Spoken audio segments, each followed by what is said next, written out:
Our project was to develop new remote sensing technologies to look at ozone chemistry and greenhouse gas emissions in the Los Angeles Basin. So we built two new instruments that we placed at Mount Wilson Observatory. It's a JPL-run observatory, Californian Laboratory of Atmospheric Remote Sensing. So two instruments basically sit on top of a mountain. It's about 1,700 meters above sea level, and they look down into the LA Basin and scan in the horizontal over the LA Basin.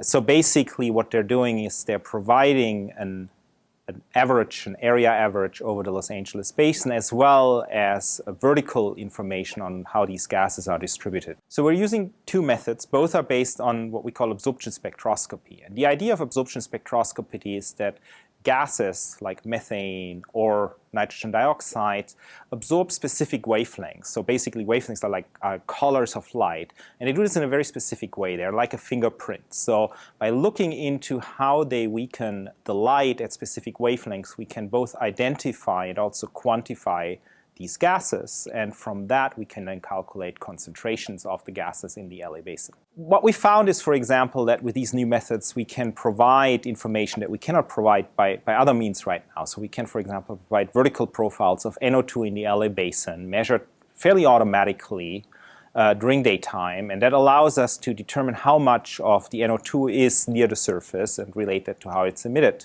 The other result we found is that we can quantify the emissions of methane, and those are not very well known. So methane, for example, comes from landfills, gas pipeline leakage, and so on. And so we were able to quantify this emission for the entire LA Basin. And that is very important because methane is a greenhouse gas, and the state of California is trying to regulate these emissions. So we're helping the state of California in keeping track and determining these emissions better. As with any research, we're trying to further improve these methods. So we're still working, for example, in trying to understand these results, how they vary throughout the seasons, and how they vary within the Los Angeles Basin. For example, ozone chemistry depends on the seasons. So we're trying to understand how some of these measurements can be interpreted depending whether they're done in winter or summer.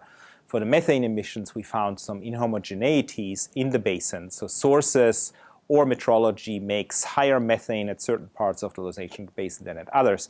And so we're still trying to understand what causes these results and how to make use of those.